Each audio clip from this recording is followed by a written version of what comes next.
Laurence Reed. BBC Radio Cornwall. I never know what's going to come out of those three mouths. Dave, afternoon to you. Hello, Lauren. Good to get you on the programme. Dave's talking about grammar schools. Where are you phoning from? I'm just outside of Foy, going home to St Austell at the moment, Lauren. Good So I man. thought I'd give you a ring about my experience of grammar schools. I went to a grammar school in the north of England, Yeah. and it was very much an elitist machine which was designed to do one thing, and it did it very well. Yep. It was designed to get your qualifications at the end of the 5 years or 7 years. And in my case, it did very well. I got 7 O-levels. Laurence, I don't think I'm any more cleverer than any of my friends who didn't go to grammar school. I'm well educated, but that's something completely different. And I think the whole grammar school scheme is very, very unfair.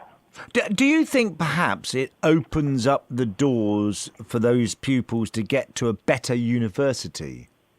And definitely, because it goes on numbers. It goes on, it goes on at how many GCSEs you qualify with and the gradings, and that's how you get into the university. But like I say, thinking back to my mates, we got split up at 11. I was very good at taking 11 plus. That doesn't mean to say I was any cleverer than my mates, but my mates who went to secondary modern, actually, as time went on, have probably done a lot better than the lads who went to grammar school. I'm thinking of my mates who went to grammar. I think one's in prison. One's a little bit of a he's got a bit of a wayward lifestyle. So it's not really designed to give people the people skills that they need to get on in life. And I just wonder if it makes any difference for employers, because I remember once going for a job interview in London, and I happened to wear my father's Repton tie, which was a public school, and I never went to public school. And he said, he said, which school did you go to? And I said, I went to Sir James Smith School. Yes, and it's a comp. It's a comp in Camelford. And he said, is that a public school? I said, yes, a lot of people go there. And he noticed the Repton tie, and he said, that's a Repton tie. And I thought, I shouldn't be wearing this. But my dad said, if you're ever sure, he said, wear it. It will start a conversation. Anyone who knows about public schools will know about ties.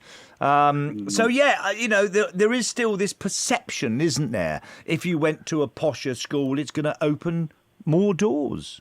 Yeah, and I think really, I'm retired now, but realistically, I think it does open more doors, to be honest. And I've been at interviews. I've been interviews for going to university years and years ago, and it was the old school ties. Like my interviewer went to the same grammar school as I did, and I didn't really get interviewed on my merits. We were asking how old Mr. Such and Such was, who used to teach history, etc., etc.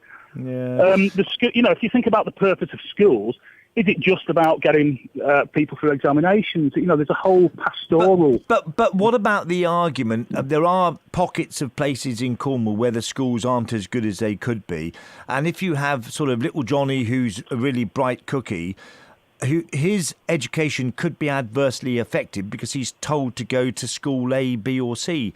So in that case, his education may be affected adversely.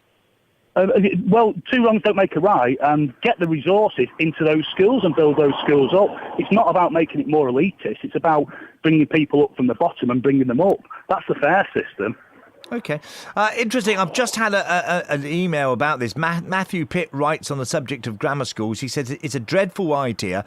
We have one of the most complex school systems in the world. Why are we making it more complicated and selective or elitist? My manifesto for school system, keep it simple, much simpler than the current system. And I'm guessing you'd go along with that, Dave. Yeah, definitely. And, school teachers are under an awful lot of pressure to deliver what they have to deliver. And it's about putting the right resources in the right place for these people. But to make it more elitist is just, it's going to widen the divide, I think. Laurence. And it's interesting that the Chief Inspector of Schools doesn't want it. So it's interesting the government's not heeding this expert's thoughts. So, We were judged, Laurence, on a test we did when we were 10 years old. And like I say, I was very good at taking that test and passing that test. Sure. That doesn't make me any better a person or any cleverer than anyone who couldn't pass that test, which was, a very sort of flawed test, and it's been found out it's a flawed test. And once you got into the school, unfortunately, the elitism didn't stop there. I bet. Dave, thank you. Dave on Grammar Schools. Have a great weekend. Paul is in St Clear. Paul, afternoon to you. Afternoon, Lawrence. Trying to squeeze as many calls in before the end of the programme. Now, this is about your daughter.